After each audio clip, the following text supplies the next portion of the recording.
welcome to this Edge of Mind podcast, where I am especially honored and delighted to introduce and have a conversation with Professor Mark Unno, who I've studied and enjoyed his work for many, many years. So I've been waiting for this one for a really long time. So I'm going to read, as usual, his biography, and then we're going to launch into a vast array, I think, of also really compelling topics.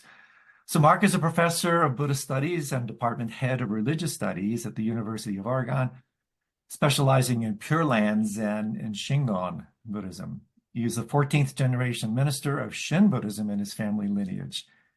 He's the author of Shingon Refractions, Myoe, and the Mantra of Light, editor of Buddhism and Psychotherapy Across Cultures, and author of articles on Pure Land and Zen Buddhism, comparative religious thought, interreligious dialogue, in Buddhism and psychotherapy. He is the president of the Society for Buddhist Christian Studies. His Buddhist essays are published in such Buddhist journals as Tricycle Buddha Dharma, The Practitioner's Quarterly, and Lion's Roar.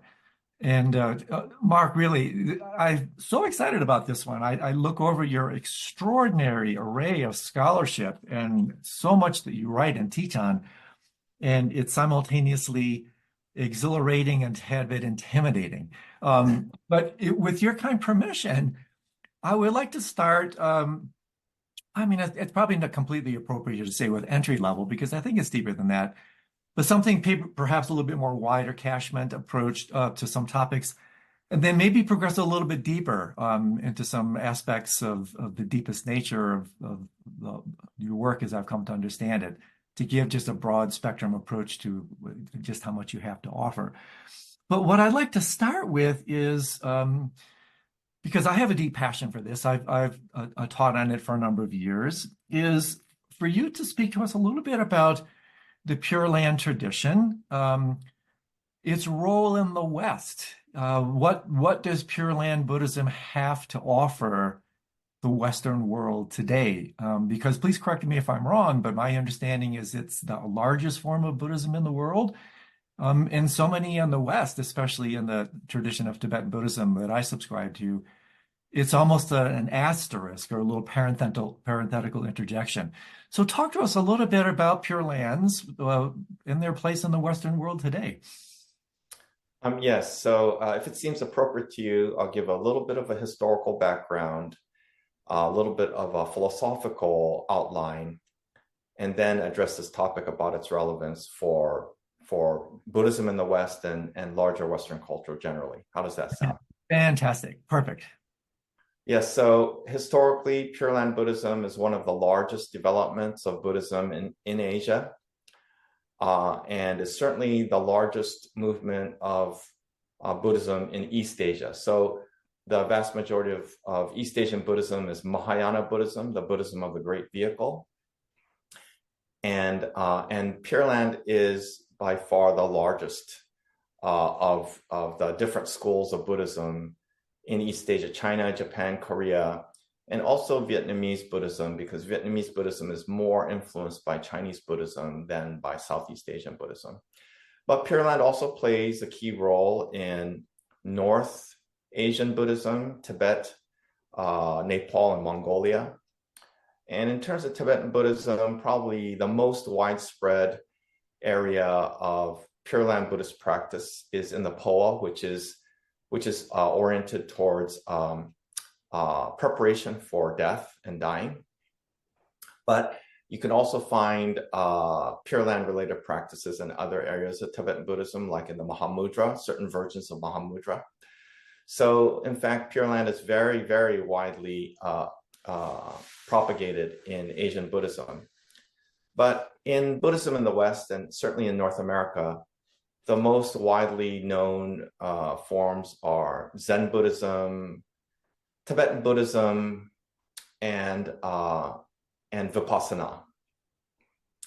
Other forms are actually quite widespread, like Nichiren Buddhism, quite widespread, but doesn't get to play in the mainstream media or even in Buddhist outlets like Tricycle and Lion's Roar nearly as much as these other forms. So there's some cultural reasons for that. So now I'm just going to shift briefly to some of the key notions and practices of Pure Land Buddhism. So as Andrew Holosek just so kindly introduced me, I'm 14th generation ordained Shin Buddhist priest in my family lineage. And we belong to the Shin Buddhist school in Japan. And Shin Buddhism is the largest sect of Japanese Buddhism, roughly something like 16, 17 million Japanese Buddhists. Second largest is Soto Zen, probably like 10 or 11 million. So Shin Buddhism is by far the largest. And at the heart of Shin Buddhism are two notions and one practice. The two key notions are blind passions and boundless compassion. And the central practice is chanting the name of the cosmic Buddha, Amitabha Buddha in Sanskrit, Amida Buddha in Japanese. And Mark, if I might interject, don't be shy to throw in the Japanese translations of these terms, because I think it'll give us some hitching posts when we go. Oh, yeah. So we can do that. Yeah. So blind passions and boundless compassion, in Japanese known as bonno and as daihi or daijihi. And then if we go back to the original Indian Sanskrit scriptures, the terms are kleshas and mahakaruna. Yep. And then the central practice is chanting the name of Amida Buddha, which in Sanskrit is Namo Amitabha Buddha, and in Japanese, Namo Amida Butsu. So what are blind passions and boundless compassion? Well, in many ways, blind passions are just another name for our attachments, with an emphasis on how our desires and passions are caught up and really at the core of our attachments. And there's some misunderstanding sometimes in Buddhism in the West in terms of what attachment means. So attachment in Buddhism really means attachment to ideas, especially rigid, fixed ideas about reality, especially who I think I am or should be, and who I think other people are or should be. So when I get too caught up in my preconceived ideas about who I think I am or should be, that causes suffering. If I overestimate myself, if I underestimate myself, if I have unrealistic expectations for my life and career and relationships, these cause me suffering. And same with other people. If I have unrealistic expectations of family, of friends, of lovers, of colleagues, then this creates all kinds of suffering. So attachment in Buddhism is fundamentally attachment to preconceived notions of reality, of self and other and the universe as a whole. So what is the antidote to that? Well, the antidote is to release attachments. And how does that occur? So generally in Mahayana Buddhism, that occurs through the awareness of the deepest level of reality, which is often referred to as emptiness or shunyata, that is empty or devoid of my fixed ideas about reality. So it also points towards practice. I have to let go of my attachment to my self-image. It's just like the fact that I have a hard time updating my profile photo on Facebook because I don't want to recognize the fact that I'm aging, right? So most of us, if we're over 30, don't trust our profile photo, basically. You can tack on a few years, and you can add on more years as we get older and older. Totally. So, that's a mild form of attachment, but it can add up over time, obviously. So there's another aspect of letting go of attachments, which is sometimes not fully understood in Buddhism in the West. And that's that if I try to consciously let go, it's very difficult. In fact, I can't do it. If I tell myself, you have to let go, then I'm working from a place, again, of attachment. So I'm attached to the idea that I must and I can let go and I can't do it. So there's a qualitative difference between the intention to let go and the intention to grab something, like achieving an external goal, like saving a certain amount of money or reaching a certain career goal. The qualitative difference is that letting go is something we have to allow to happen. We have to allow it to happen. So the action of realizing emptiness, that is the deepest reality of the self, the deepest, truest reality, is one that has to arise spontaneously from deep within, beyond the grasp of our conscious intention. And in Pure Land Buddhism, we call that the action of boundless compassion. It's boundless because it's unbounded by my finite, limited preconceptions. Compassion is a very good translation or rendering of what was originally in Sanskrit Mahakaruna or Daijihi in Japanese.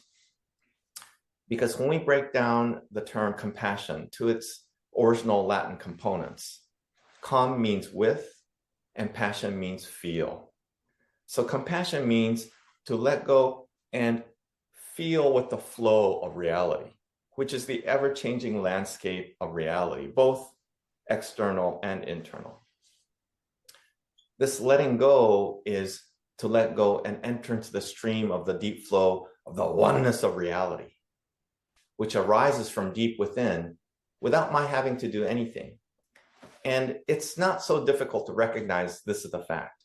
So we can hold on for dear life for whatever we want, whether it's something small, like some memento that we picked up on one of our travels to a foreign country and we lost it and we're upset about it.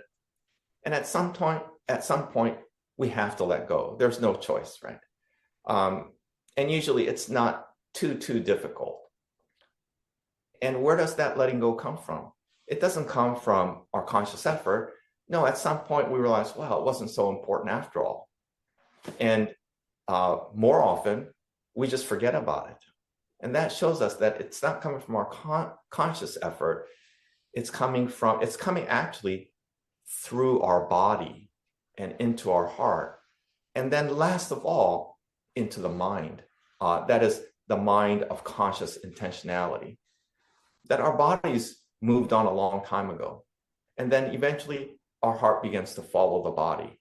And then eventually the mind realizes, well, I have nothing invested here, and it forgets about it. Yeah. Now, with people, it's much more difficult. So there are many examples we can give, but that's like loss of a loved one. And the natural process following the loss of a loved one, let's say we lose a family member, like a parent or a grandparent, to illness, is grief.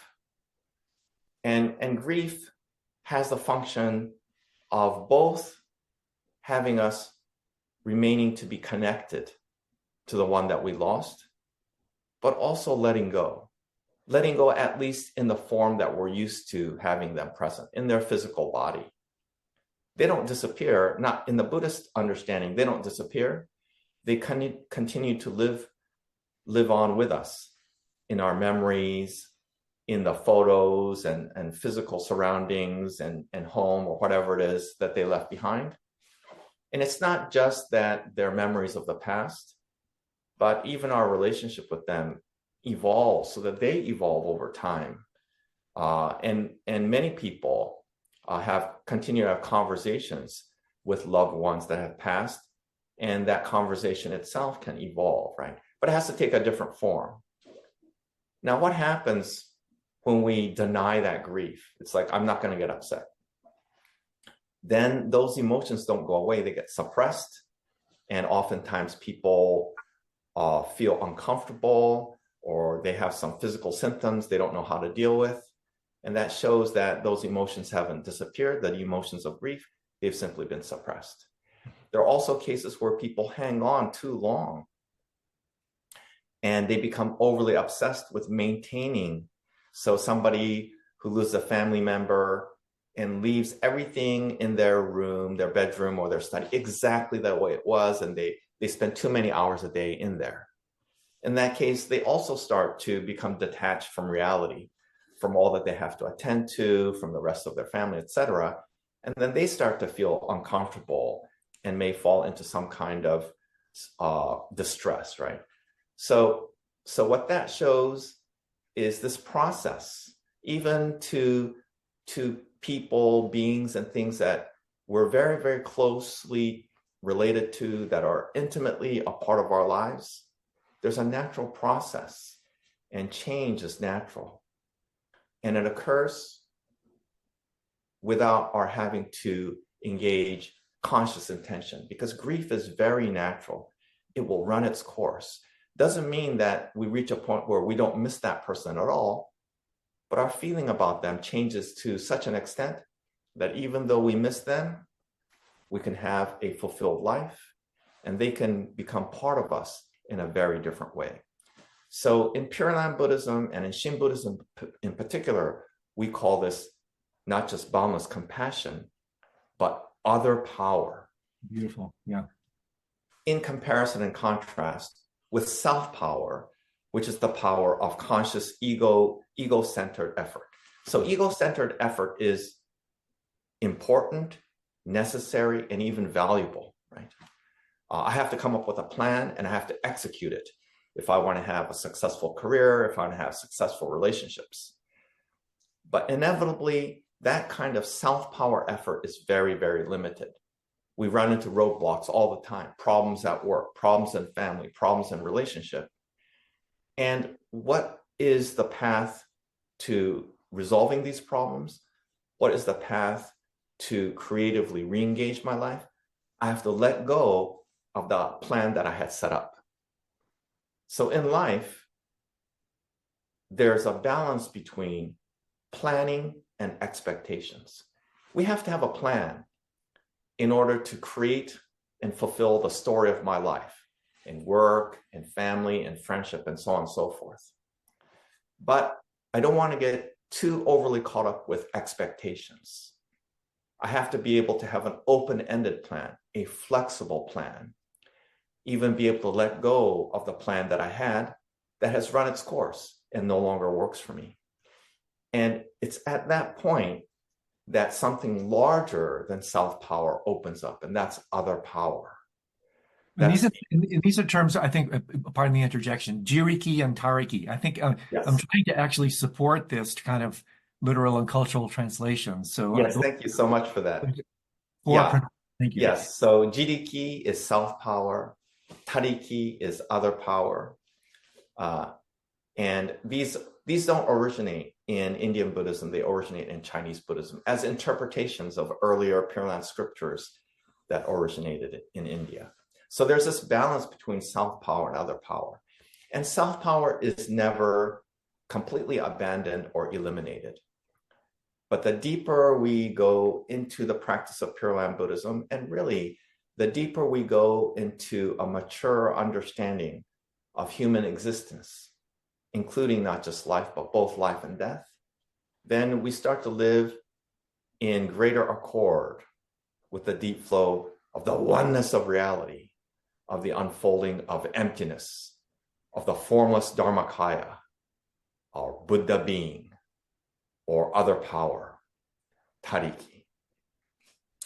And so, just like all other schools of Buddhism, Pure Land Buddhism has a contemplative practice that enables us to live, to embody this Buddha way, this Buddhist path to awakening to the deeper truth of emptiness, of oneness, of boundless compassion.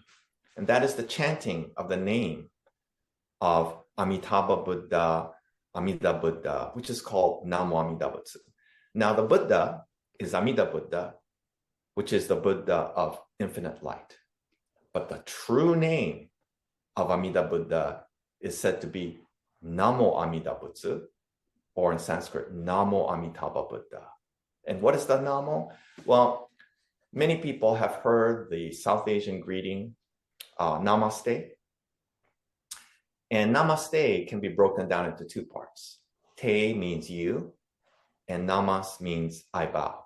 So Namaste means I bow to you, And not always, but often when people say namaste, they'll put their palms together and they'll bow lightly. Namaste, namaste.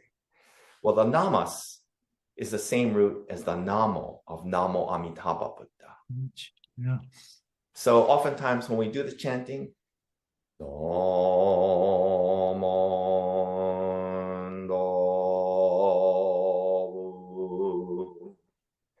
and then when we finish, we have our palms together and we do bow.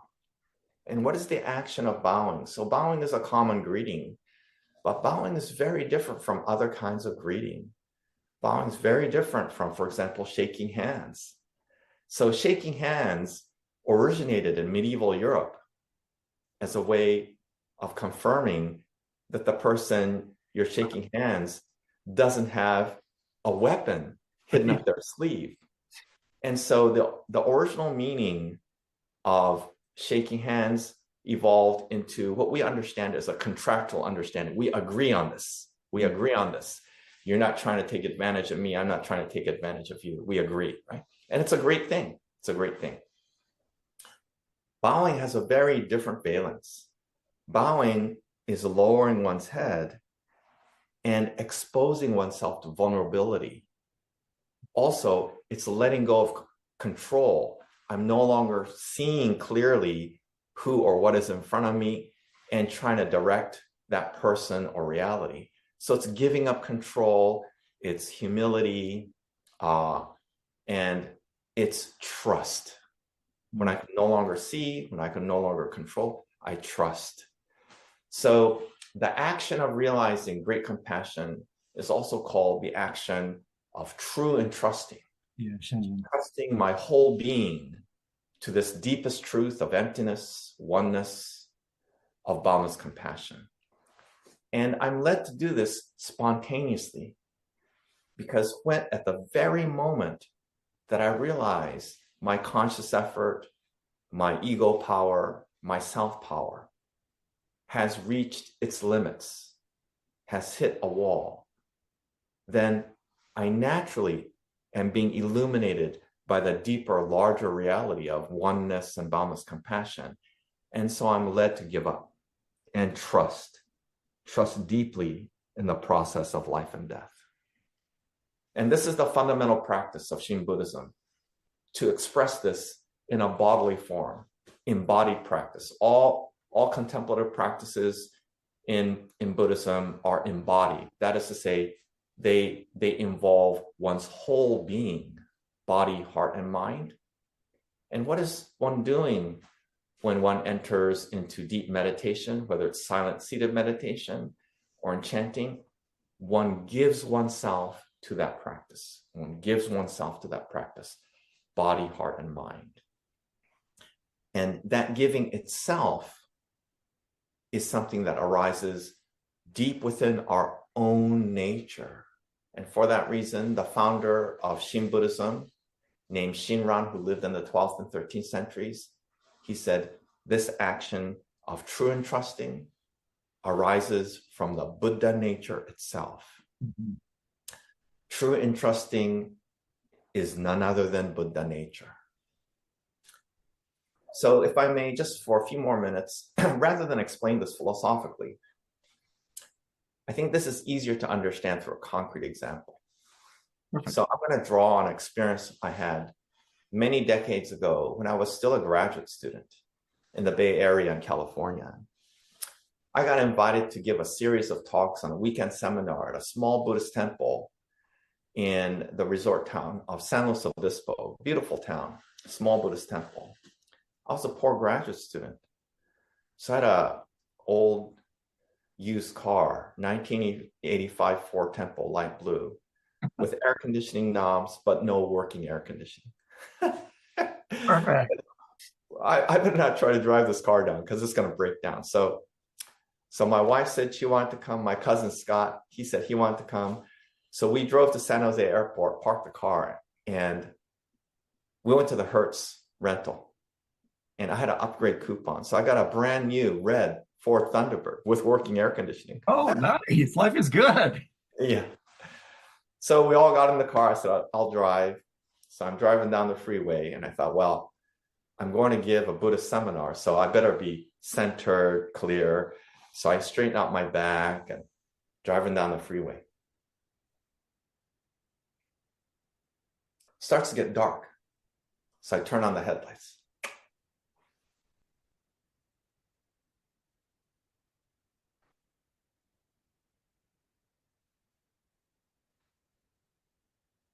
I notice that the cars come from the opposite direction. They don't have their headlights on. So I put on my thinking, I know what it is. It's rush hour. It's close to dinner time. But they're distracted. They're thinking, what's on TV? What's for dinner? Are the kids behaving? But not me. I'm centered. I'm clear. My reaction was faster.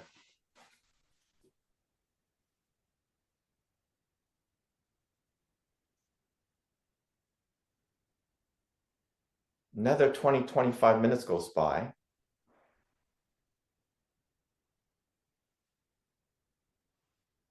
They still don't have their headlights on. I'm wondering what's going on. At that very moment, there's a tapping on my shoulder. It's my cousin Scott. He says, Mark, you can take off your sunglasses now. That's beautiful. So I like to tell this story because it's such a great illustration of blind passions. Yeah. Yeah. I have all the right ideas. I should be centered. I should be clear. But I cannot see my own attachments. I cannot see my own overblown ego thinking I know better than everyone. Yeah. For that reason, I cannot see the sunglasses directly in front of my eyes. Yeah. But what does it take for me to realize my blindness? It's the gentle hand of compassion tapping me on the shoulder. Yeah. And this story works especially well because my cousin Scott, he's a very, very gentle guy. And so he didn't laugh at me. He didn't say, oh, stupid. No, he just said, Mark, you can take off your sunglasses now. And because he did it in such a gentle way, the moment he said it, I started laughing. Right? Because if somebody's very judgmental, then it's easy to become defensive. But when someone's gentle and you feel they're really caring about you, then it's much easier to see one's errors, to see one's mistakes, how stupid one is, and even laugh about it, right? So this works very well in the context of realizing the deepest truth of emptiness, oneness, Buddha nature, boundless compassion, because emptiness has no categories. So oftentimes, the wisdom of realizing emptiness is compared to a mirror that simply holds a clear reflection where you see your own distortions, your own delusions. And so the unfolding of boundless compassion illuminates, envelops, embraces, and dissolves the hardness of the ego in the deep flow of the oneness of reality without any judgment. This is the realization of the great oneness of reality, of great compassion, manifest in the practice of Pure Land Buddhism, in which the chanting of Namo Amida Buddha arises not from conscious intention, but as the call of reality itself, the call of great compassion herself, reaching up to me from deep, deep within, from my very Buddha nature, to realize, no,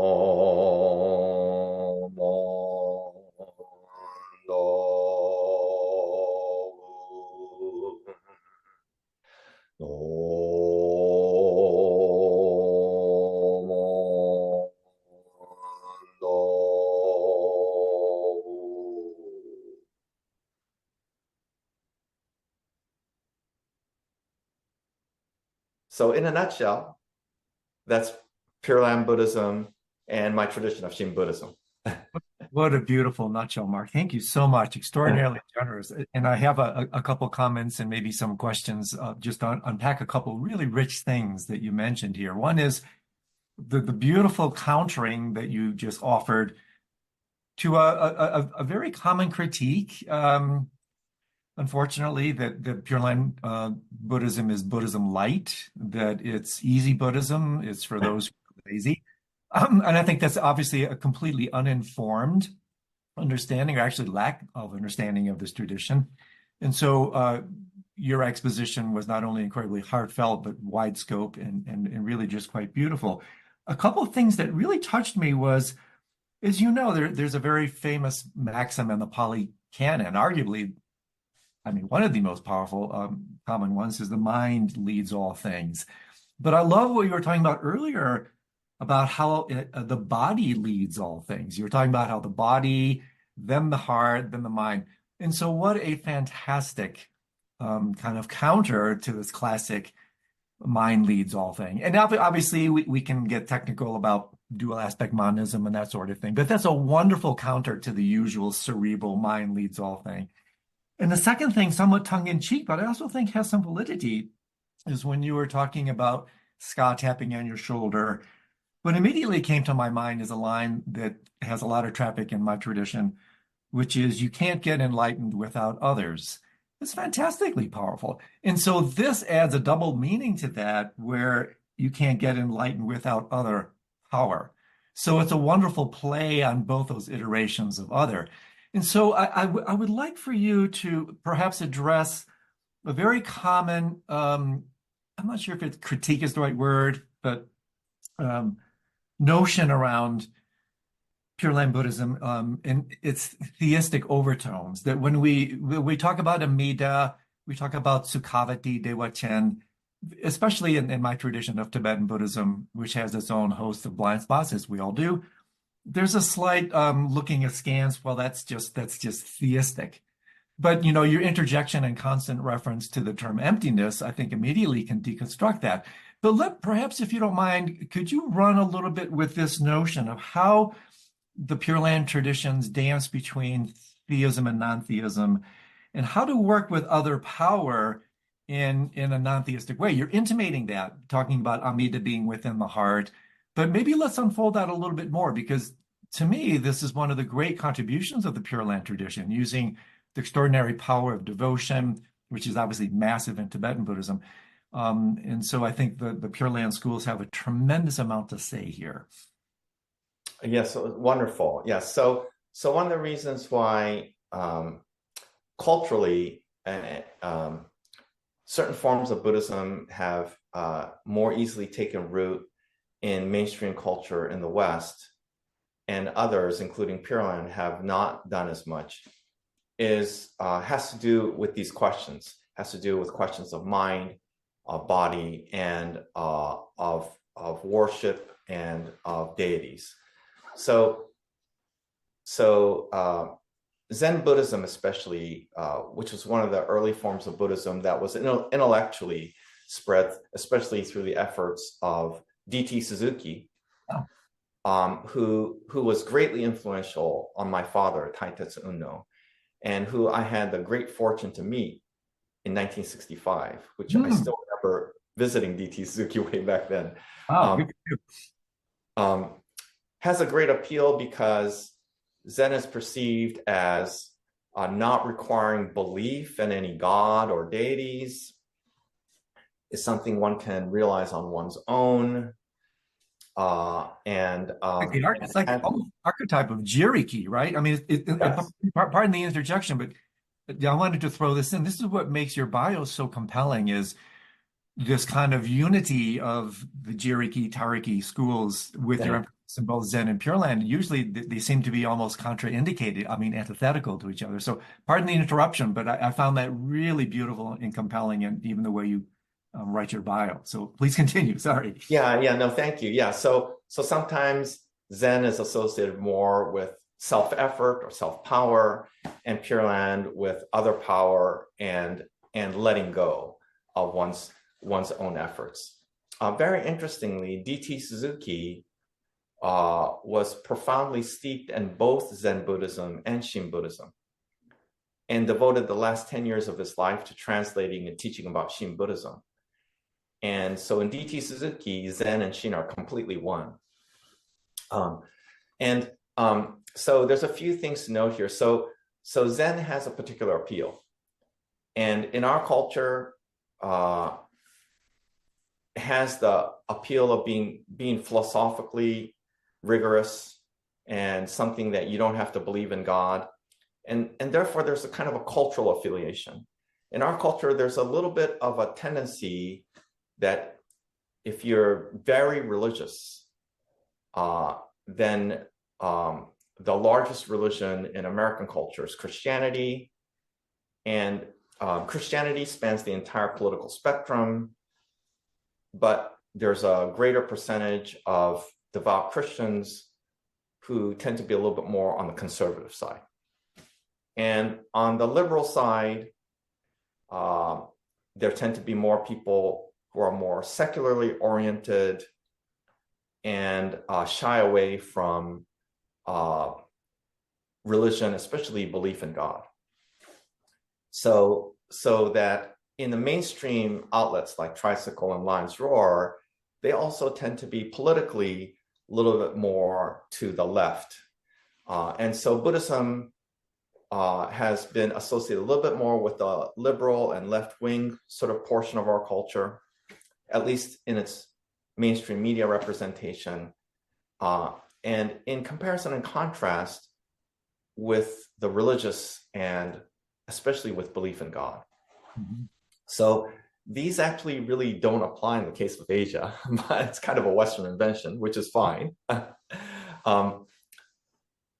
Pure Land Buddhism, on the one hand, has this very strong basis in the cosmic Buddha, Amida Buddha. But on the other hand, quite different from Christianity. So that's important. And the other aspect of this is that all forms of Buddhism, especially Mahayana Buddhism, are extremely abundant with deities and celestial beings everywhere. There's hundreds of cosmic Buddhas, thousands of celestial deities, bodhisattvas, other beings, other helpers, white Tara, green Tara, all these figures, right? So even in Zen Buddhism, in Japan, if you go into the Dharma hall of any Zen Buddhist monastery, what is the first thing you're going to encounter? Is a statue of the celestial deity, the Bodhisattva Manjushri. And you have to bow to Bodhisattva Manjushri when you go into the Dharma hall. And there are many other deities in Zen temples. So Western culture, especially liberal, secular Western culture, has been drawn especially to that portion of Buddhism which de-emphasizes this cosmic dimension. But the presence of cosmic deities is not quite the same as the presence of God in Christian theology. So that's important to understand. And it's not true of all forms of Christianity, but a significant portion of mainstream Christianity understands that God is there and is real, regardless of whether somebody is worshiping God or not. So God carries what we call an ontological or metaphysical reality in and of himself, independent from human beings. And there's many aspects to God, so that would take too long to go into, but God can also intervene in history, where history is also quite real. And so God can be an actor on the stage of history, intervening from outside. But this is quite different from Amida Buddha and all the other Buddhas. So there's Amida Buddha, there's Vairochana, the Sun Buddha, there's Vajrayana, the Medicine Buddha. These are all cosmic Buddhas. And the nature of Buddhas, cosmic Buddhas in Mahayana Buddhism, is that they are all self-expressions of the deepest reality and virtually synonymous with shunyata or emptiness. And the closest correlate to shunyata or emptiness in Mahayana Buddhism is the Dharmakaya. The Dharmakaya often translated as the Buddha body, but really what it means is Buddha being. What is the fundamental nature of Buddha being, the Dharmakaya? And that is that it is formless. So Shin Buddhist understanding is that the core of Amida Buddha, the Buddha of infinite light, is in fact emptiness, is the formless Dharmakaya. And Shinran, the founder of Shin Buddhism, says that in fact Amitabha Buddha or Amida Buddha is the Upayakaya, or what is more commonly known as Sambhogakaya. Sambhogakaya is the blissful being of truth. So there's the fundamental or core being of truth, which is the formless Dharmakaya. Then the self-expression of emptiness, the self-expression of the formless Dharmakaya as the Sambhogakaya, the body of bliss. And what is the body of bliss? What is the body of bliss? The body of bliss. And how does it relate? Pardon the interjection, because you're hitting at some super key things here. I just want to make sure I ping these. Yeah. I'm really intrigued about your juxtaposition of upaya to kaya. I'm Sambhogakaya, relating it to that is really interesting to me. So could you say, when you're on this track, a little bit more about how Sambhogakaya is skillful means, how in fact it is the embodiment of upaya? Yes. So generally in the original or early Sanskrit Buddhist scriptures from India, we don't find the term upayakaya, only Sambhogakaya, the body of bliss. But clearly there's a very close association between upaya and the Sambhogakaya, because it's through upaya that there is the realization and experience of the Sambhogakaya. So there's 2 points, a little bit subtle, but I think it might be helpful for your audience. This whole notion of the Buddha, so not all notions, but many notions that are first formulated in Mahayana Buddhism do have traces in the earliest layer of Buddhist scriptures, in the earliest Tipitaka or in the Nikaya literature. So the theory of the Buddha bodies, where we can trace the story, I can't remember the name of the monk, but the Buddha had a monk who, when he was ordained, he started to follow the Buddha around constantly and started to mimic the Buddha's actions, everything he did, thinking, if I act just like the Buddha, then I'll be enlightened. So when the Buddha coughed, the monk would go, and when Shakyamuni would raise his hand, the monk would raise his hand. And finally, the Buddha got frustrated. Even the great Buddha, he got frustrated. He said, okay, cut that out. Okay. My literal actions, my physical actions, this is not the Dharma. Okay.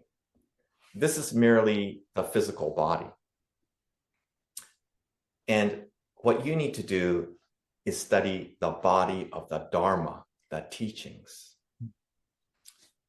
which you cannot see directly with your eyes or touch directly with your hands or smell with your nose. So at that point, the Buddha was just giving a teaching in response to a spontaneous situation. But like many other notions, this became formalized in Mahayana Buddhism as the theory of the 3 Buddha bodies, which is the Nirmanakaya, the body of change. That is to say, this physical human body, which changes. That is to say, it's born, it matures, it grows old and dies. So that's the Nirmanakaya. And it's through this Nirmanakaya, so that's obvious. We practice using this physical body to realize something that is far deeper beyond this physical body, which is the body of oneness and emptiness. And that's the Dharmakaya. And emptiness in itself has no characteristics we can identify. So in Sanskrit, we say alakshana. That means there's no smell, there's no taste, there's no shape, there's no color, right?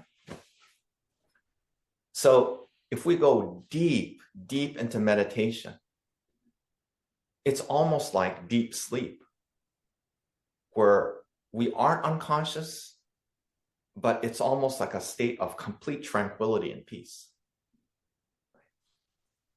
But there are two phases to contemplative practice, meditation, and chanting that are not that, which is initially, even if I'm an experienced practitioner, I have a busy day, I maybe had an argument with a colleague or family member, there's some agitated emotions.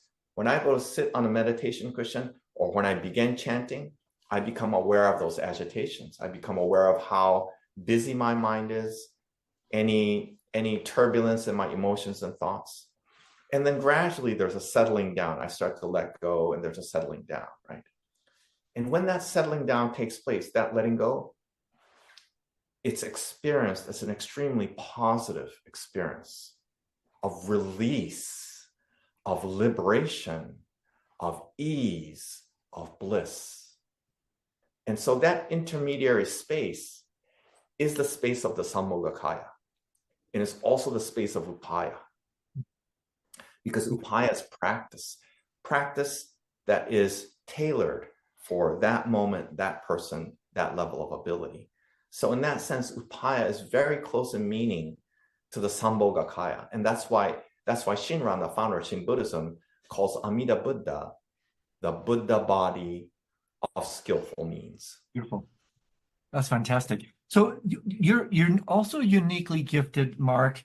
Maybe we can just go here for just a second with your ability to dance between the psychological and the spiritual. You write a lot about the relationship of Buddhism to psychotherapy.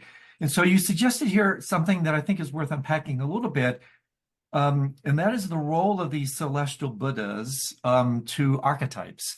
And without psychologizing the celestial, I find it quite interesting. This kind of harks back a little bit to the dance between the implied theism of the Pure Land traditions and the non-theism of emptiness. And so I love, even in the way you're talking, you're having this presentation between the theistic and the non-theistic by talking about emptiness and then talking about these deity principles.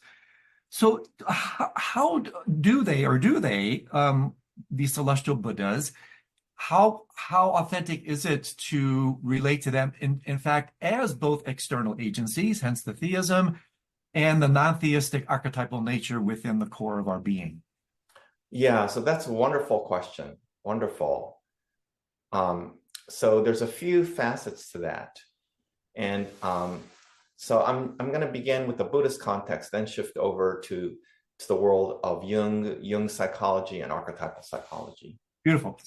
So in the understanding of Mahayana Buddhism generally, the foundation of which, philosophical foundation of which, is the twofold truth, conventional truth and highest truth, form and emptiness, the world of appearances and the world of oneness, which is formless.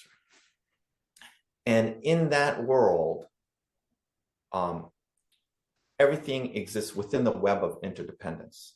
So there are no beings that are completely separate from me. As the Zen Master Dogen says,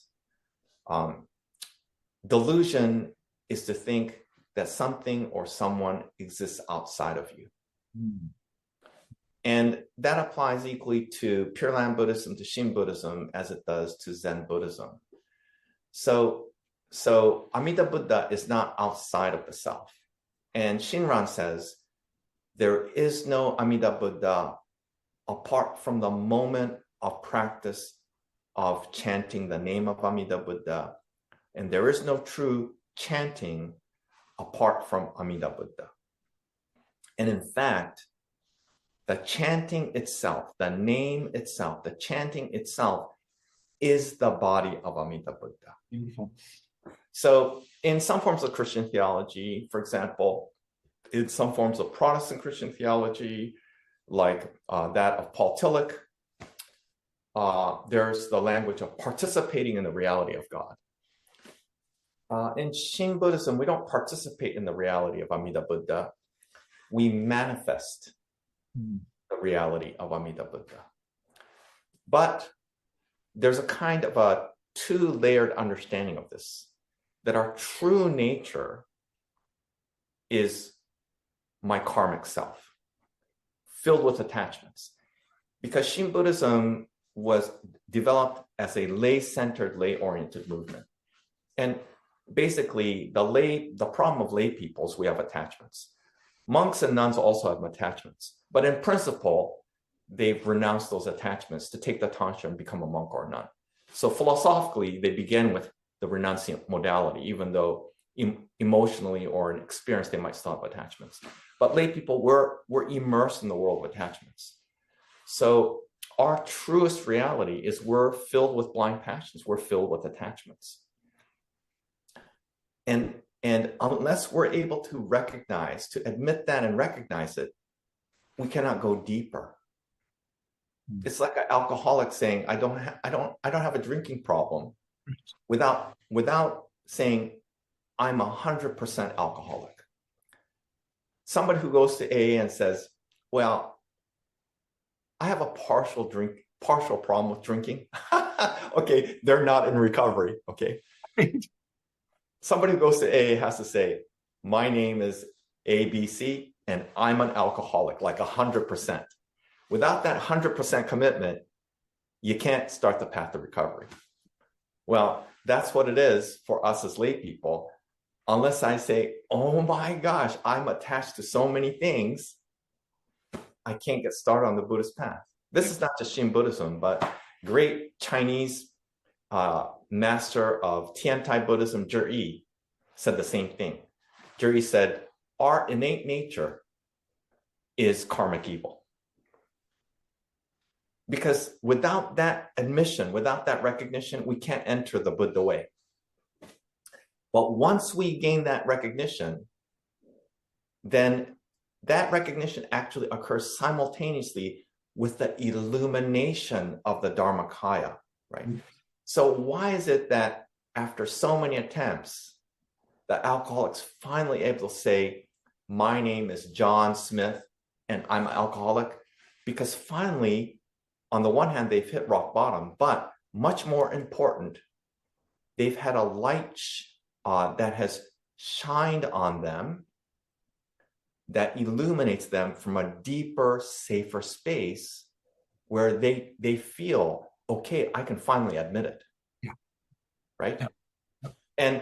And so that story with my cousin Scott, that's a very good illustration. Because he's so gentle, the recognition of my blind passion and his boundless compassion occur simultaneously. Mm. And they are deeply intertwined. They are part of each other. So that's the practice of Shin Buddhism. And the founder Shinran says, well, if you want to chant the name of Amida Buddha, Namo Amida Butsu, in front of a statue of Amida Buddha, that's okay. But he says, but it's actually better to chant in front of a painting. And then he says, it's okay to do the chanting in front of a painting of Amida Buddha, but it's much better if you do the chanting in front of a calligraphy of the 6 Chinese characters that say the name of Amida Buddha. Because that's the true Amida Buddha, not the statue, not the painting, but saying the name itself is Amida Buddha. There is no Amida Buddha apart from practice. In fact, apart from the moment of practice. And there is no true practice apart from the moment of realizing true entrusting. So again, we have a very, very similar expression in contemporary of Shinran, the founder of Soto Zen, Dogen, who says, practice as awakening, awakening as practice. There's no true practice without the awareness of emptiness and Buddha nature in the moment of practice.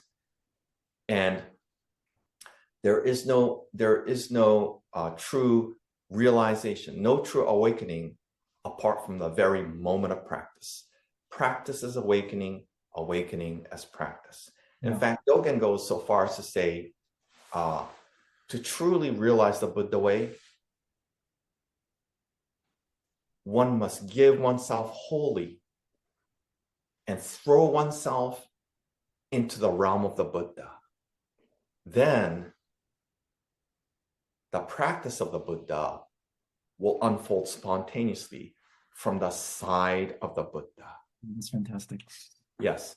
So one of the potential misunderstandings, especially for beginning practitioners of Buddhism in the West, and I've seen this happen often in the context of Zen Buddhism, is to say, I'm making progress in my practice. Right. I've been practicing for 2 years. as if the ego is doing the practice. Okay. Yeah. Can I say something here, Mark? This is so beautiful. I love this because it's a tremendous empowerment. Really, this is an abhisheka. This is a wang that empowers the immediacy. I think we have this, I playfully talk about it using this maxim, stop rescheduling your appointment with reality. It's somehow as if we have to wait until we have all our ducks in a row. The sunshine is there, our bellies are full, the bills are paid, and then maybe if we're really lucky in a kalpa or two, we're going to get it. And so and with that type of attitude, we in fact keep rescheduling, we keep deferring. And so what is so fantastically beautiful with what you're saying here is exactly the antithesis of what most people think of as the Pure Land trajectory, which is like, okay, I'm going to go to the Buddhist version of heaven at this time in the future, and I'm going to receive all the bounds of my merit. But what you're talking about here that's so beautiful that, and we can turn to this maybe a little bit later, I think sometimes could be cautiously talked about as the tantric Pure Land. In other words, the embodied immediacy of the whole thing is in fact just that counter to the usual notion, I have to FedEx my consciousness after death to the Pure Land. This empowers that I'm, like Thich Nhat Hanh says, the Pure Land of the present moment. I'm already here. These practices relating to your practice as Amida, as the actual awakening thing is incredibly impactful. Yes, and so just to give some examples from my own experience. So my grandfather came to this country in 1935, and he brought, so he came with his wife, my grandmother.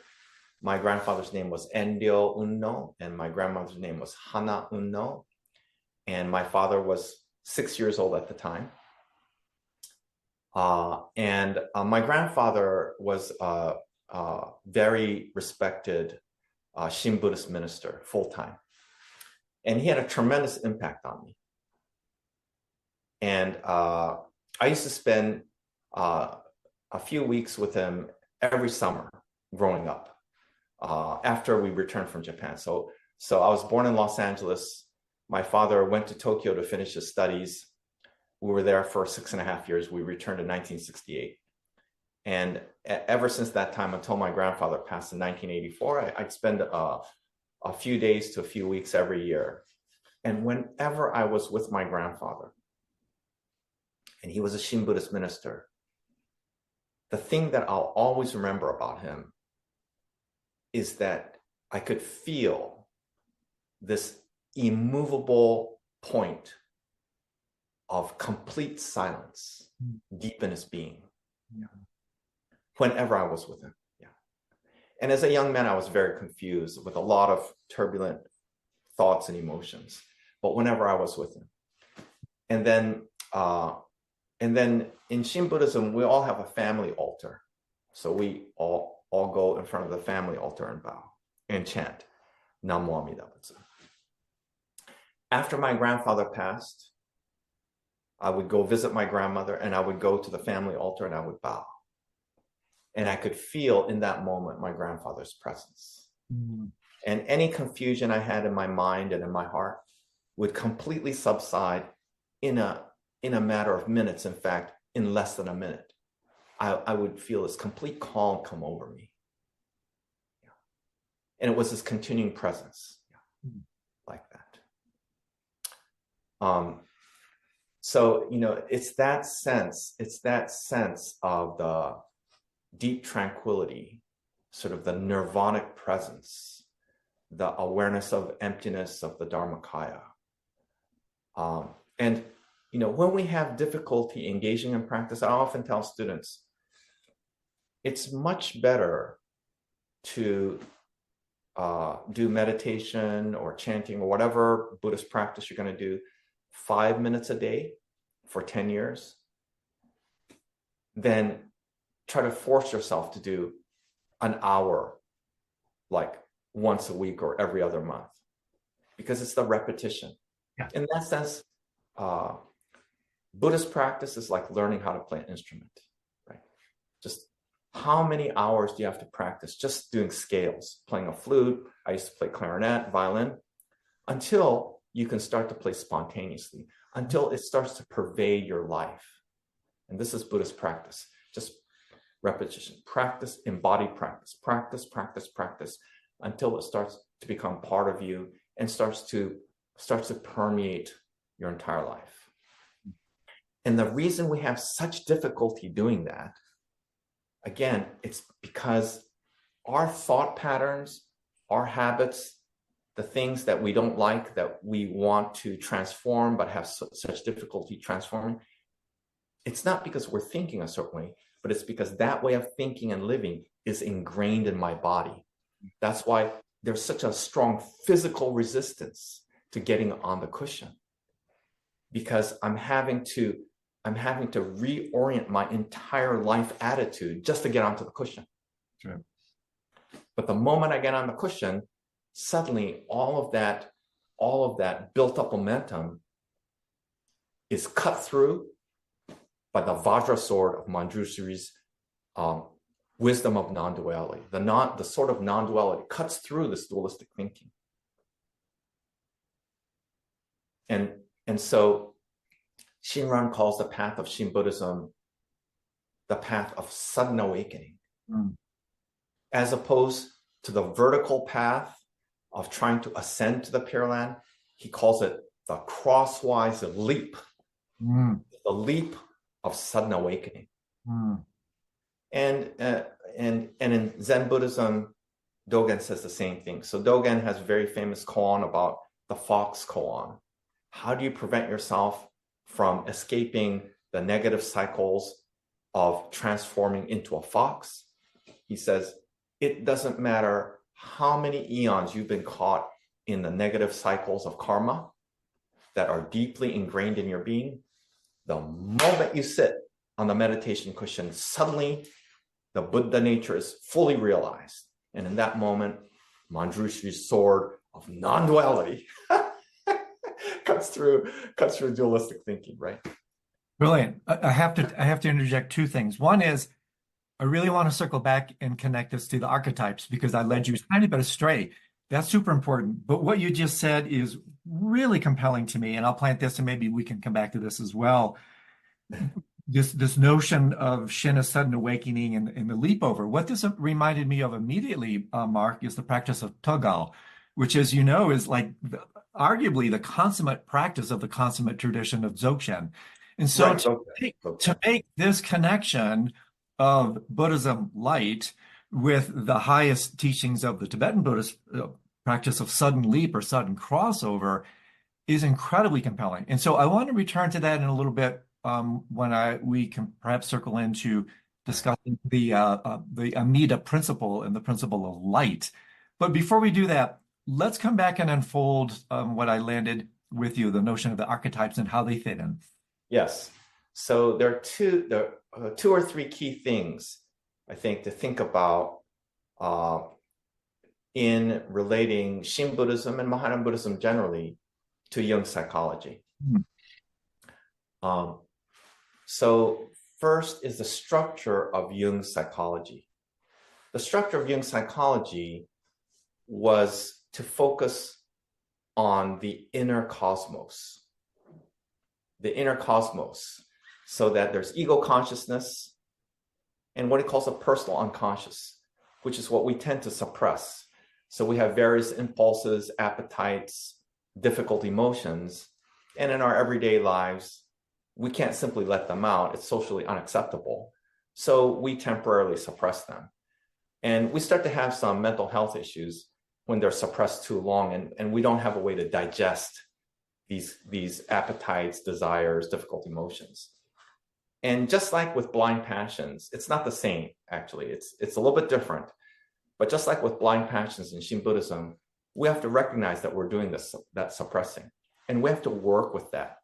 And as we work with all these emotions and thoughts that we've suppressed, we're able to begin to penetrate and work our way through it to the deeper reaches of the psyche, which Jung calls the collective unconscious. He calls it collective because he says it's shared. So at that level, it's no longer merely individual, and we're tapping into something which is ultimately universal. And so Jungian psychology and Freudian psychology and all the offshoots thereof are often referred to as depth psychology because they have a model of the mind and of the psyche that has depth, that has layers. But there are some fundamental postulates or assumptions between Freud and Jung that are very different, we won't go into. But for Jung, what's key is that if you go deep enough into the unconscious, then it's like drilling a well for water, that despite having to go through all this hard rock, you will eventually hit that water. And that's the healing waters of the unconscious. And the healing waters of the unconscious are not only able to address emotional difficulties,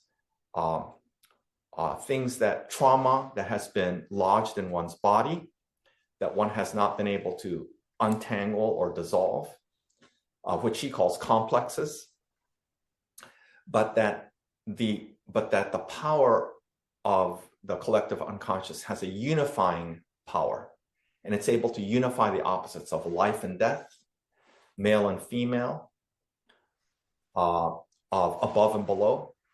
So the collective unconscious has at its core this healing, unifying power.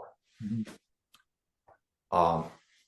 And there's something there that's not the same, but it resonates with Mahayana Buddhism. Because the fundamental problem of Mahayana Buddhism is samsara, and samsara is sometimes described as the problem of the cycle of life and death, which is really the conflict or battle between life and death. But when we go deep enough into emptiness, we see that that's an artificial construction of the human mind. Life and death are not separate, that they're all part of a larger rhythm. They're all part of a larger flow. And Jung has a similar notion, and it's no mistake that Jung was so deeply influenced by Asian religion and philosophy. So one thing that doesn't get sufficiently talked about in relation to Jung is there is no Jung without Jung's study and encounter with actual practitioners of Hinduism, Taoism, and Buddhism, including D.T. Suzuki. So Jung, in some ways, is a synthesis of East and West, of the modern West and Asian philosophical and religious traditions. But Jung himself was very clear that Jungian psychology was not Buddhism, it wasn't Hinduism, and it wasn't Taoism. And he has written in several places about this, including in an anthology that was later compiled called The Psychology of the East. He says, we have to be careful about not understanding what it takes to undertake these paths of Asian yogic paths, because we're liable to adopt the forms without being sufficiently prepared culturally for all that entails, especially the aspect of renunciation, which is an issue, which he, in retrospect, he overstated the problems and didn't appreciate the positive contributions that could be made by non-Asians engaging in Asian-originated practice like mindfulness. But many of the concerns he had have actually already been written about in the problems that can arise in the secular Western appropriation of Buddhist practices, including meditation. So Jungian psychology is its own thing. And philosophically, where the difference between Jungian psychology and Asian Buddhism, including Shin Buddhism, comes, has to do with the fact that Jung really never addressed what bridges the body with the mind. So this is a little philosophical, but Jung basically created Jungian psychology in the framework of a Kantian epistemology, where there's a correlation between the empirical world, that's the material world, and the mind, which Kant called the noumenal world. But it's a correlation. There's no causal link. And practically speaking, you don't have to have that link to make Jungian psychology work. But Jung's focus is all about attending to the inner cosmos. Whereas for Dogen and Zen Buddhism, for Dzogchen and Tibetan Buddhism, for Shinran and Shin Buddhism, ultimately everything is non-dual and everything is oneness. Body, heart, and mind, self and other, the inner awareness and the outer material world.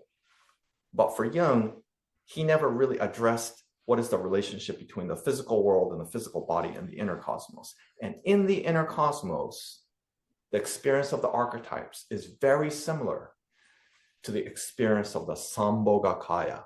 Yeah, beautiful. Yes, Amida Buddha, Manjushri, Avalokiteshvara, Chenrezig, White Tara, Green Tara. These are all experienced in a very archetypal way. But there is a key difference, because the experience of celestial deities, of bodhisattvas, of cosmic Buddhas, of Amida Buddha, Mahavairochana, Vajrayana, these are all realized through practice. So chanting the name of Amida Buddha manifests the experience of the bliss body of the Buddha. And I actually experience this every single day.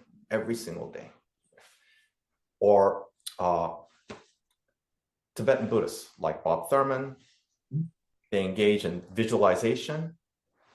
They create the Sambhogakaya or some similar subtle body meditation, which is very intricate. And then they absorb, right? You absorb the qualities of the celestial deity into your being, and then you dissolve the external manifestation, which you've imagined in your mind. One, because it's impermanent, but second, because you've absorbed and integrated the qualities of that being into yourself. And so in that sense, it's a deity yoga. And in fact, chanting the name of Amida Buddha is a deity yoga. So at the entry point, I'm just a foolish being filled with blind passions. And I suddenly become aware of the presence of Amida Buddha. But it's something new. And I realize all my attachments, my karmic self, is constantly getting in the way of realizing my Amida self. But if I go deep enough into practice, then Amida Buddha becomes me. So Shinran, the founder of Shin Buddhism, says, the person of true entrusting, nyorai to hitoshi to nobetama. The person of true entrusting is equal to the Tathagatas. The person of true entrusting is equal to the Buddhas. So there is a kind of a unspoken deepening process where the beginning practitioner is more identified and experiences themselves more as the karmic self, the foolish being filled with blind passions. Yeah. And as the practice deepens, one realizes oneself more and more fully as receiving and being the manifestation of the Dharmakaya, of the Sambhogakaya, equal to the Tathagatas. So this aspect doesn't get talked about too much, but because it's not programmatic. And the reason it's not programmatic in Shin Buddhism is because the founder Shinran, most of his followers were illiterate peasants. And what that meant was that the way that he taught them, he couldn't just give them a program. Rather, he had to feel where they were karmically and be very organic, at the same time, very precise about how to serve as the conduit in order to lead them into the deeper realization of Amida Samadhi. Yeah. Whereas if you're in a monastery, then everybody gets put on the same track. This is the program here. And if you want to join the monastery, you're going to have to go through these steps, right? But when you're lay oriented, you have to meet the people where they are. And this is where Shin Buddhism has a resonance with Jung's psychotherapy, because a big difference between the realization of the archetypes in Jung and Buddhist practice is Jung elicits in the client the possibility of opening up into the deeper reaches of the unfolding of the archetypes from the collective unconscious on a case-by-case basis, spontaneously meeting where the client is. And that's why dreams are so powerful, because the dreams don't belong to Jung's psychology. The dreams belong to the client themselves. Yeah, fantastic. Just real, so spot on, Mark. Thank you so much. So I'm going to dance between a couple strands here that you've been suggesting, intimating, and also I think could be of some interest to our listeners. So these may seem, I think you'll see how hopefully these tie together. One is you were talking about the Nepalese approach to Pure Land practice as a preparatory practice for death. And so I'm very curious about two things here. How real are these Pure Lands? Because we're talking about on a level archetypes. They're so easily, Pure Lands. The Tibetans sometimes say, students of Tibetan Buddhism is kind of pejoratively dismiss Pure Lands as a metaphor, a symbol. So what the first issue is question is, how real are these places, or unreal? And then secondly, at the moment of death, what can a Pure Land practitioner aspire towards, or what in fact might be the fruition of a lifetime of practice of recitation at the moment of death? So two things that I think are somewhat connected. Wonderful. It just reminds me of a conversation that I read that Bob Thurman had with His Holiness the Dalai Lama. This, I think it was probably in the 70s or 80s, which had its own challenges in that historical moment. Now looking back, it seems like the challenges in that moment are puny compared to everything we're facing today. But Bob Thurman was wondering, he said to His Holiness, is Shambhala real? Yeah, right. Can it be real? and His Holiness, in his own distinctive way, just big laugh and said, maybe. We practice hard enough, possibly real.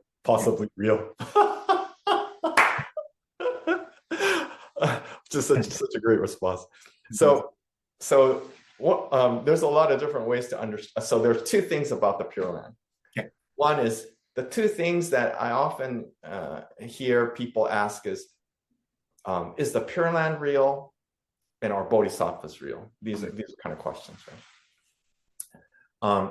So this is being asked. We have to remember this is being asked out of the assumptions of a Western philosophical assumptions. Western philosophical assumption, and these assumptions are not that old. These assumptions are modernist assumptions, which were created about within the last 500 years. So considering that human civilization is 6,000 to 10,000 years old, well, 500 years of assumptions, it's not that old. But the assumption is myth can be meaningful, but it's not real. In history and materiality, it's real. Mm-hmm. So we have to remember that that's the assumption when a person asks, is the Pure Land real? Mm-hmm. That's what we remember. And we have to remember that Mahayana Buddhism doesn't have those assumptions. Okay. Beautiful. Right. So we can't, it's an ontological question being asked with certain kind of ontological assumptions that You can't force the round peg into a square hole. But there is a kind of an easy way to answer this. So what's the story of the historical Buddha? The historical Buddha story is nirvana at the age of 35. Okay. But that's not the only nirvana that's talked about in the early scriptures. There's the parinirvana at the age of 80. And what is the difference between nirvana and parinirvana? What is parinirvana? Parinirvana is like perfect nirvana. It's like super nirvana. So does that mean that the Buddha attained only, like ordinary vanilla flavored nirvana at the age of 35, and there's some kind of special superior nirvana at the age of 80? Well, the early scriptures and the early sort of interpreters actually had technical terms for these. Technical terms, which in English can be rendered at age 35, Shakyamuni Buddha attained nirvana with a remainder, and at the age of 80, attained nirvana without a remainder. So what the heck is the remainder? The remainder is karmic residue. So in the moment of awakening, Shakyamuni, who was still Siddhartha at that moment, he entered complete nirvana, but he couldn't stay there for very long. He had to come out of it. And then once he came out, and especially once he committed to teaching, which he didn't want to do, because he knew that he was going to get entangled in the world of human karma. He didn't want to do it. That's very different from some other religions. It's like, come to my religion, we'll go for it now. No. The entire Buddhist religion begins with what I call the moment of great hesitation. Right. Good big pause. Yeah. Right. And that's true to today. So Buddhism, Christianity, and Islam are the three great missionary religions in the history of the world, the three largest. But their style of missionizing very different, because even today, somebody says to Dalai Lama, I come from, X family, I come from a Jewish family, a Protestant family, Catholic family, and I'm so excited to listen to you speak, and I want to become a Tibetan Buddhist. What is His Holiness response? No. You go back, study own tradition, wisdom and own tradition, then still have interest in Buddhism, then study a little bit. Okay. It's the same thing. It's the great hesitation. It's the same thing. Okay. So the Buddha knew it was going to be karmically very messy, but he overcame his hesitation. At that moment, he made the commitment of great compassion to enter the teaching path. And so there was a lot of problems that occurred that if he were a perfect teacher, wouldn't have happened, right? He had physical ailments that needed to be addressed. Well, if he was completely free of suffering, he wouldn't have needed a doctor. He needed a doctor. His cousin Devadatta tried to take over the Sangha and cause a huge commotion.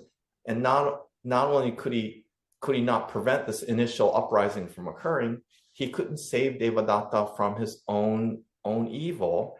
And so Devadatta ended up dying by his own hand because of all the turmoil.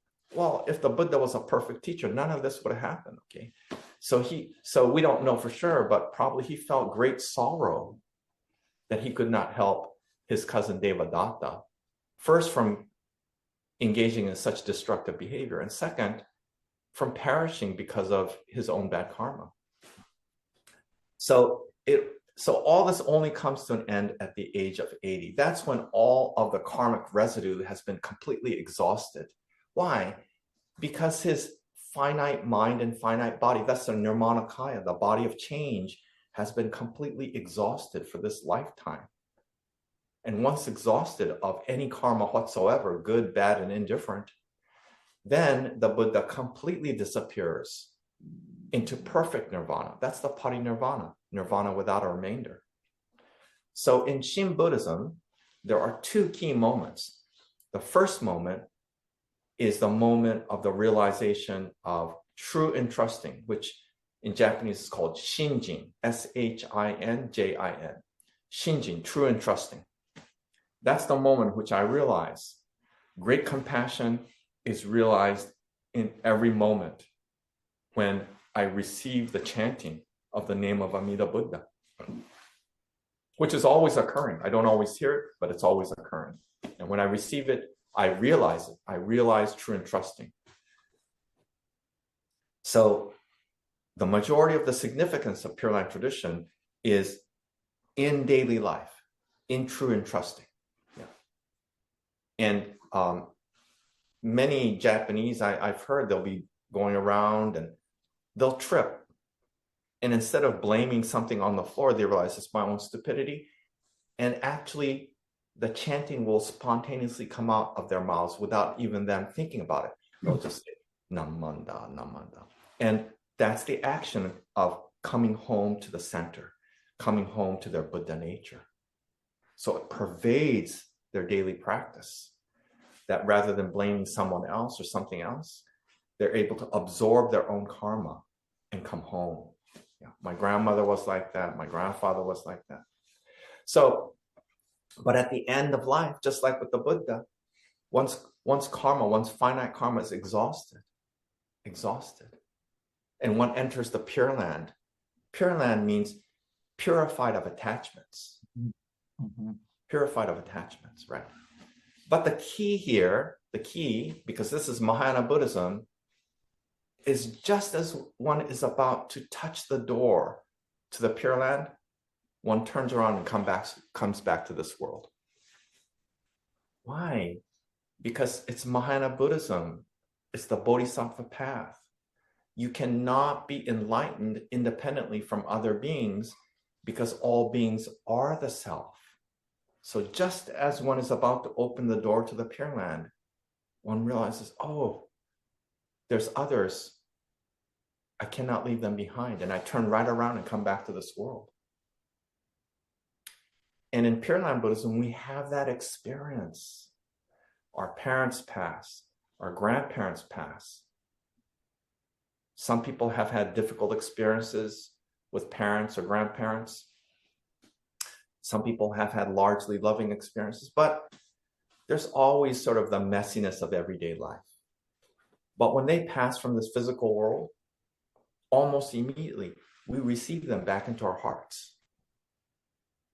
And very often, all of the unpleasantness is gone because all the messiness of physical life is gone.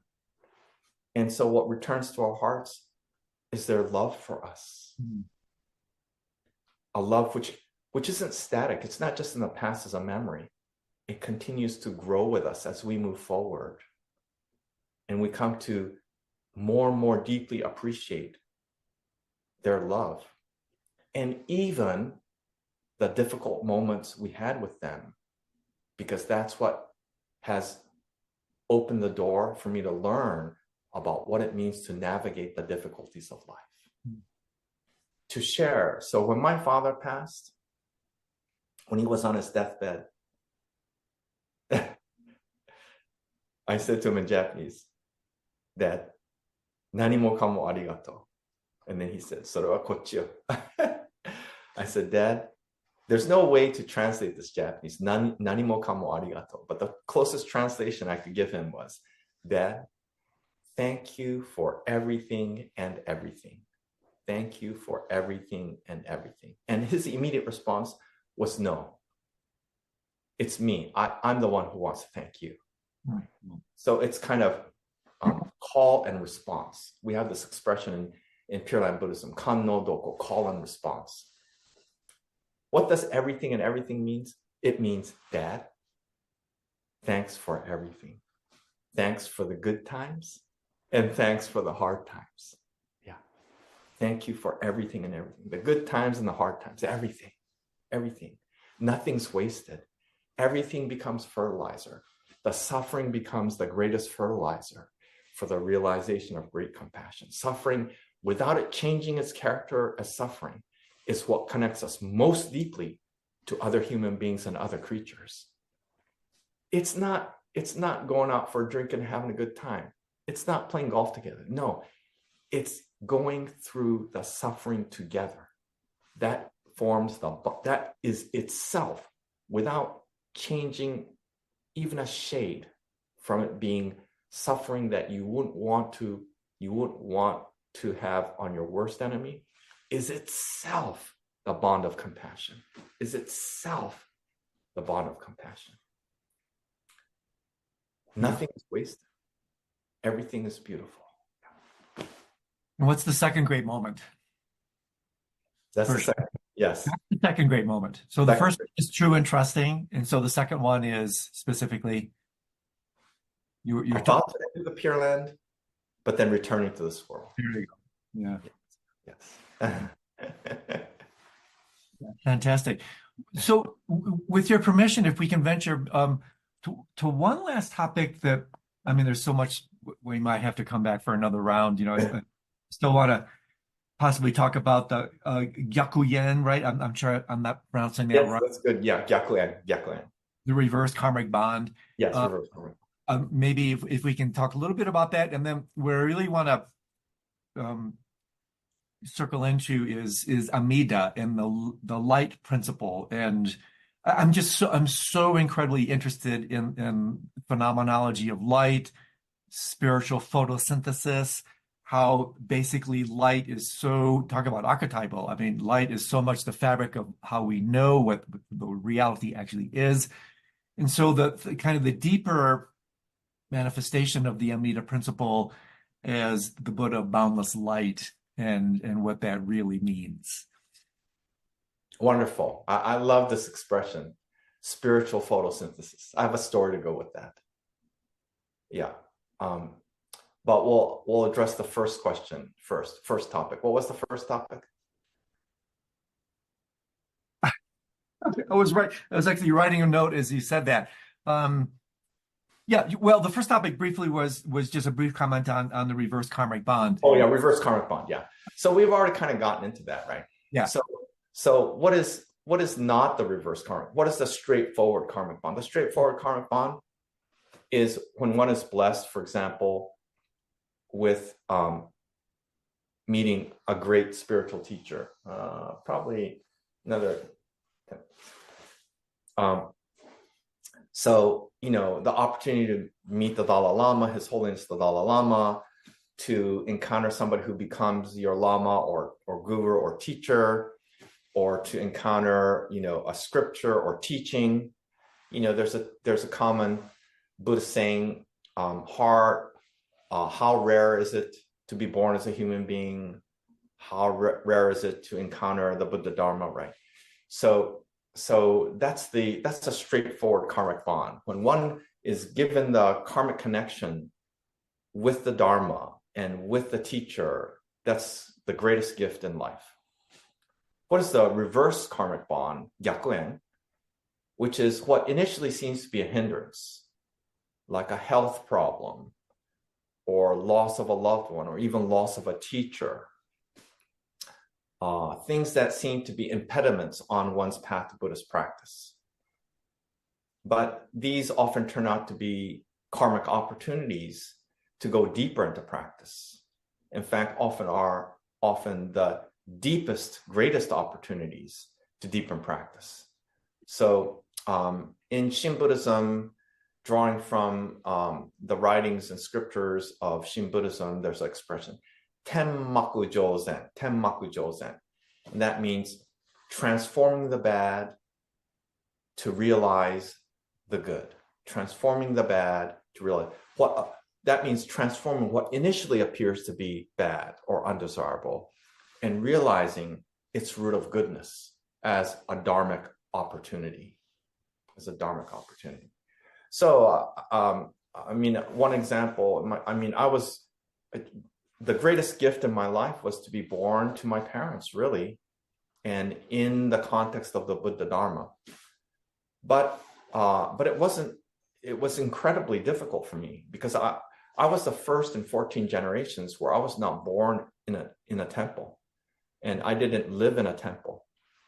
And just to show how difficult it was, I went to study in Japan in my mid to late 20s as a research fellow on Buddhist philosophy at Kyoto University.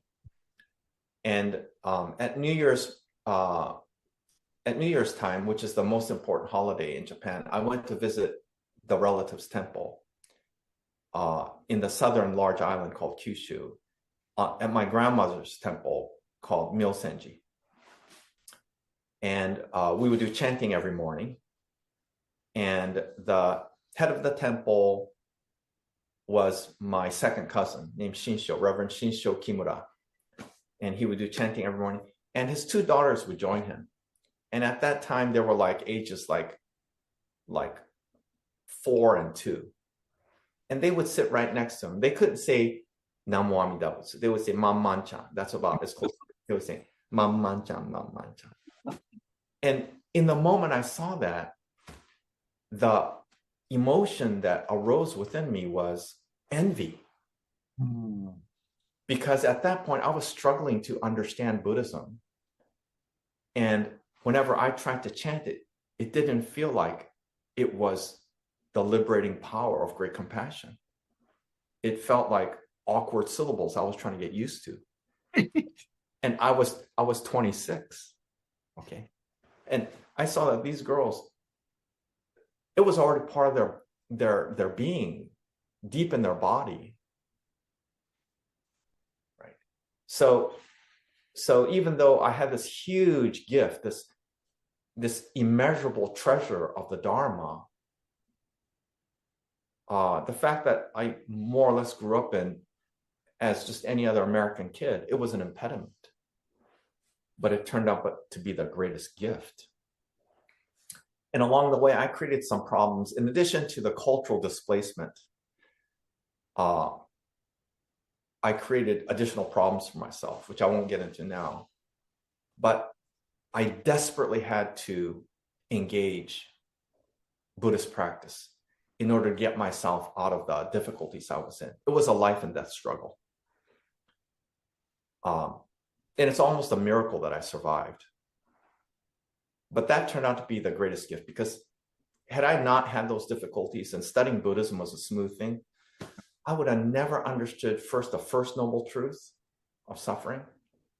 And therefore, I would not have realized the depth of great compassion. Yeah. So what initially seemed like a hindrance, the greatest gift. Yeah, obstacle and opportunity. Fantastic. Well, let's close, at least for today, with the most illuminating part of our conversation, which really is this profound exploration of the nature of light, embodied in the Buddha of Infinite Light, how it's connected to the core of the Pure Land tradition. So if you could speak a little bit to that, because to me, and I guess this ties in very beautifully to the brief interjection I had about Togal, which, as you know, in the Dzogchen tradition is a practice of cultivating a relationship to light in the most ontological sense and epistemological sense, that it's just, this is so, the light of the mind, its relationship to so-called physical light, how it relates to all appearance, and encapsulated, I think, most beautifully in the Amida principle, the Buddha of Infinite Light. Yeah, that's a wonderful theme to conclude on. So there are two qualities to the awakening of infinite light, which is itself the name and reality of Amida Buddha. Amitabha means infinite light, and Buddha is not a static being out there, but it's the dynamic unfolding of emptiness and oneness. So it's the awakening of infinite light. And there are two key qualities. One, it is light as the expression of the oneness beyond and before life and death. It's a non-dual light of oneness. And two, it is a perceptual reality. Yeah. So it's not light in the sense of turning on a light bulb, but it's also not merely a metaphor or symbol. It's a perceptual reality. Just like the archetypes are perceptual reality for Jung, the light, the illumination, the awakening in Buddhism, it's a perceptual reality. And this is one of the hardest things, but not so hard, right? So when you're exhausted, when a person's exhausted, especially if they're carrying a heavy problem in their hearts, then actually the visual field physically narrows. And so that's why people have a tendency to bump into things, right? But what happens? Somebody's having a really bad day and heavy and confused, and their friend says, let's go take a walk in the woods. And you go for a walk in the woods, and suddenly you feel lighter. Yeah. nature has a healing and liberating effect. And somebody else is helping you to carry your heaviness, your friend. And then suddenly the visual field starts to clear and you start to notice, you start to hear the birds singing, where even though they were singing, you didn't hear them because you were caught up in the noise of your mind. And then you start to notice the beautiful colors of wildflowers and blooming bushes by the roadside. This is a perceptual reality. So imagine that amplified, 100-fold, 1,000-fold. This is the awakening, but it's not a special light. It's the light of deep, deep clarity. This is the light of awakening. It's deep clarity, right? So my colleague, Anne Klein at Rice University. I know Anne. She's beautiful. I love her. Yeah, I mean, I'm beautiful, going to see her in a right? couple of weeks. Yeah, she calls it something like brilliant sanity or something like that. Yeah. So it's clarity. It's nothing special. So it's the most ordinary thing. Like Shunryu Suzuki says, before enlightenment, something special. After enlightenment, nothing special. Right? And that's the illumination. That's the cosmic illumination of Amida Buddha, of Pure Land Buddhism, of the six-syllable name, Namo Amida Butsu. Yeah. Yeah, beautiful. My dear friend Zvi Ish Shalom, who has written the Kaduma, which is like a post-Kabbalistic mystical approach. He wrote the Kaduma Experience and the Primordial Path of Light. He talks really beautifully, Mark, about these lights, starting with the primordial light of he obviously doesn't use the term Amida, but the light and how it then refracts, kind of bringing it into Bardo principles. He talks about them beautifully as these are our ancestors. This is the primordial lineage, genealogy, of which then we become expressions of. The entire manifest world becomes expressions of this light. And in a certain way, the practice of the mantra perhaps jogs our memory. And so could you say a little bit about what you've spoken and written about? And I love the way you actually phrase it, the mantra of light. Talk a little bit about how mantra actually relates to that, because usually in generation stage practices, deity yoga, there's a subtle difference between visualization, the sound and light show. It's either recitation, not either, but the sonic recitation of the mantra and then the visualization. But here, when you're talking about mantra of light, it's actually as if you're inviting the union of those two principles. So can you say a little bit about the mantra of light in relation to this? Yes. So the mantra of light has its origins in tantric scriptures in early Mahayana Buddhism in northern India. And the Pure Land scriptures of Shin Buddhism also originated about the same time. And in part, they arose as rivals.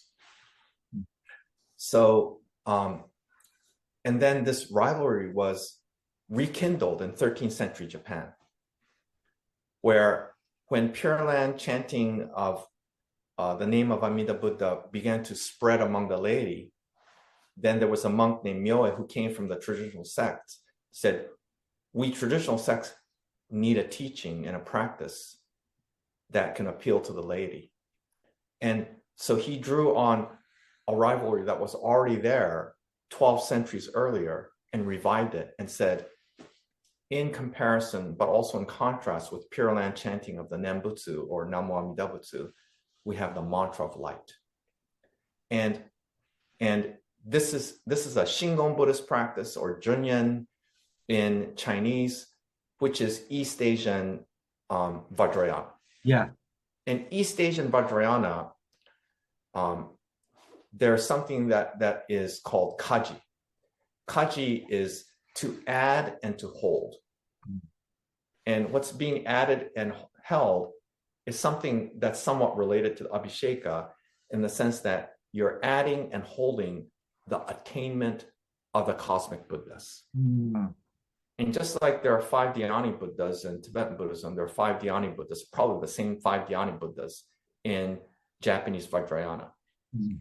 And you're tapping into, so the mantra of light, which is a mantra, so therefore a little bit longer than the 6 syllables of the Pure Land chanting of the name of Amida, are actually designed to go to the exact same Pure Land, Amitabha's Pure Land, because they arose as rival practices, but the source is different.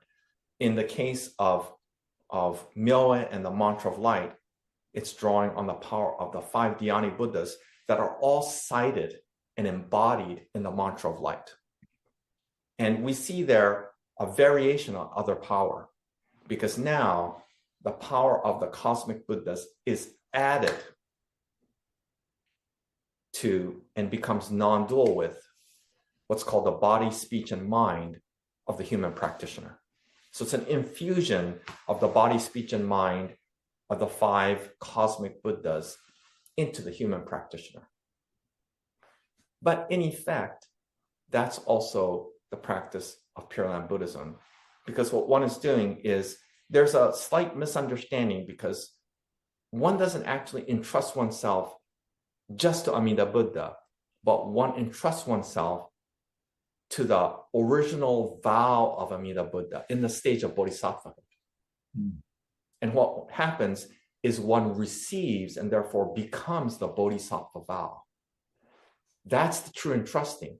One is actually entrusted with the bodhisattva vow. That's the real meaning of the chanting of the name.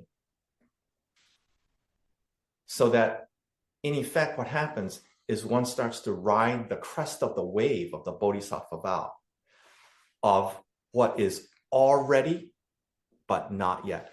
Amida Buddha is already Amida Buddha. Dharmakaya is the Dharmakaya, but I don't realize it. Therefore, I must be moved to become the Dharmakaya, right? So the way I express it is all beings are one with me, and therefore I am moved to become one with all beings. All beings are already one with me, and that's why I need to realize it in experience. All beings are one with me, and therefore I move to become one with all beings. And that is the action of true entrusting. That is the action of the chanting of the name of Amida Buddha. And that is also the action of the mantra of light. That's so elegant. That's so beautiful. So I want to circle back, and then we'll definitely close it. Part of it is just like, I want to keep you here all afternoon. But isn't it interesting, Mark? I mean, you go to conferences, you do conventions, it's in terms of attachment. You said at the very outset how it's almost inevitable. The provincialism, the territoriality, the potential for divisiveness between Tibetan Buddhism and Shin and Pure Land and all that. And so I roll mostly in the Tibetan Buddhist world. And so to my colleagues who look somewhat askance and dismissively at Pure Land schools, because honestly they truly just don't understand it.